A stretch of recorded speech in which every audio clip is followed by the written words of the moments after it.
All right, good afternoon, good morning, good evening. I keep forgetting this is an international audience. Wherever you are, good, whatever. Um, I did a really cool post about this yesterday, and I wanted to follow up with a live purely because these lives make me uncomfortable, and I'm all about seeking discomfort and challenging myself. So I want to try and talk about why this is an important one. This is really important for men, and for most men, it'll be the number one factor that is causing issues in relationships, parenting, work, business. We live in a society, or we've created a society that basically encourages men to be completely deadpan when it comes to feelings.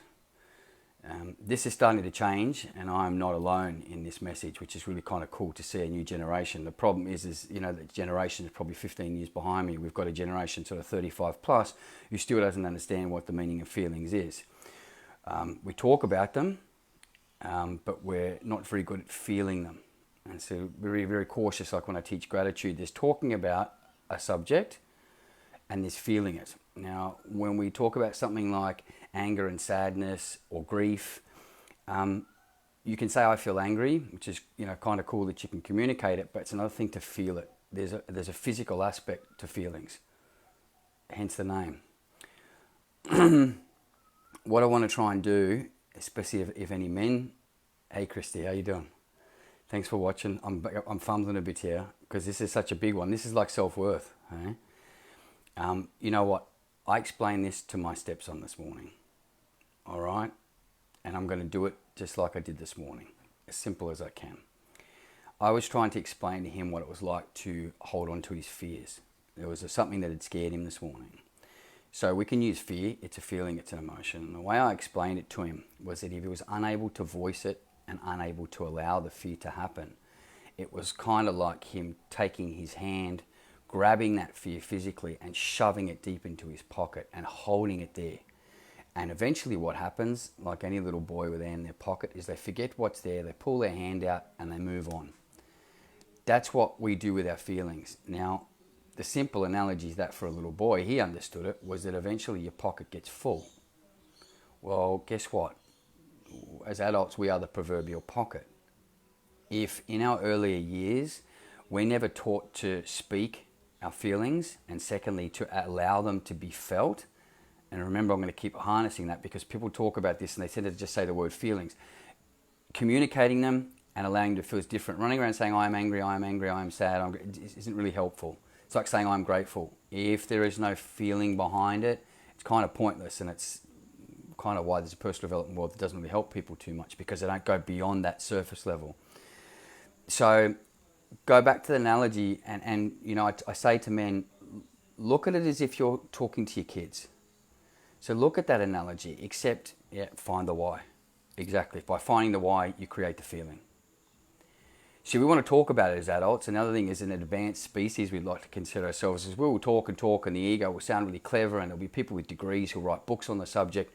And what tends to happen is we spend so much time talking about it, we spend no time actually doing anything with it.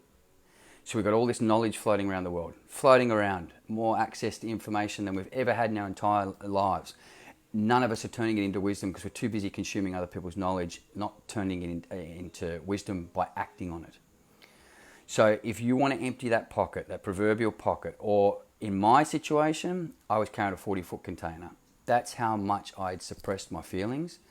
I'd had to learn in a very young age to hide fear, to then turn that fear into anger. Then I hid the anger. Then that anger turned into rage. I hid the rage. Then there was the fear that still stayed there, which was attached to guilt. So what I did with all these, now mine wasn't a case, I never had a father figure. So for me, it wasn't a case of don't feel these things. I had a mother who was incredibly emotionally disturbed with a lot of addiction issues. So she never taught me about communicating feelings and therefore never showed me how to feel them. And the way she showed me how to feel them was in massive outbursts. So that was what I inherited, which thankfully was what I inherited, because it taught me very quickly that I didn't want to live where everything was an outburst. Suppress, suppress, suppress, and then like an explosion, it came bursting up the top.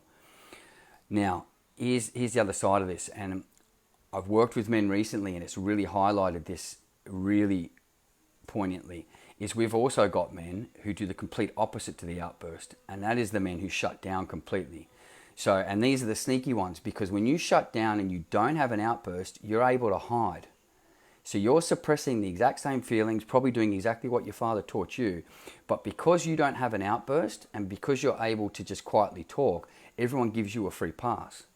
So the man who doesn't have that short temper, he's the better than the guy who does. Well, no, that's not true at all. Suppressed emotion is suppressed emotion, and my motivation, and you'll see I've put in the comments here, or in the topic, is to make better adults so that we're better parents, so that we don't repeat the mistakes of the past. If you suppress, whether you're the quiet guy or whether you're the outspoken, short-tempered one, you are passing this on. So if you think just because you've managed to suppress your anger and you don't allow it to bubble up and come out, and you don't yell at your kids, or you don't yell at your partner, or you don't yell at your family, or you don't yell at work, if you think that that's better, you're kidding yourself. You are teaching your children exactly the same thing. There is a difference between understanding and allowing the feeling to come forward, be communicated and digested, which means actually work through your entire body, and pretending it doesn't exist. Or, on the other hand, just basically talking about it and never allowing it to come through and be felt. A feeling is a chemical reaction. Do the science, you don't have to listen to me, that floods through us. Yeah, and Rob, you're spot on. And I was sort of going to split this into two, because we have two very different types of man at the moment. Is we've got the guy who is obviously the short-tempered one, probably drinks a little bit too much, and we can say, look, it's obvious for him. The quiet guy, who I've become now, is the harder guy to deal with, because it's kind of sneaky. Now, he doesn't mean to be like that. That's his coping mechanism. That was the conditioning asked him to create something to deal with it. That was what he created. He didn't want to be seen to have the outburst. He didn't want to seem to be out of control. But it is just as bad. And we can end up drinking too much and all the other things as well. We just manage it better. There's no win in managing it better. That's what I'm trying to say here. There is nothing, especially as a parent, to be gained by saying, at least I don't lose my temper. Because if inside you are under massive internal anxiety and there's depression, but you just hide it, you're still passing it on. Yes, so we've got to. We don't got to do anything. Look, I use a lot of words like "gotta." You do whatever the hell you like. Anyone who wants to watch all through, I say "gotta" because I see it as a high priority for us as humans to fix what's going on around us, and the only way we'll do that is not by any political decisions or by any grand gesture by any wealthy person. It'll be fixed by us.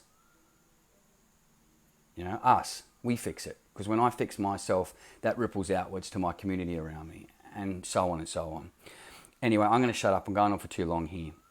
I hope something in there might stick. If something flares a question or even pisses you off a little, good. It's time to ask questions. You know, we live in an age where it is really, really easy. I don't charge people to answer a question. If I can help you on your way, you don't have to pay me. I'm not in this solely for money. I'm in this to try and help you be a better you. If I've got the time and you've got the dedication and the commitment, I'm willing to answer a question anytime.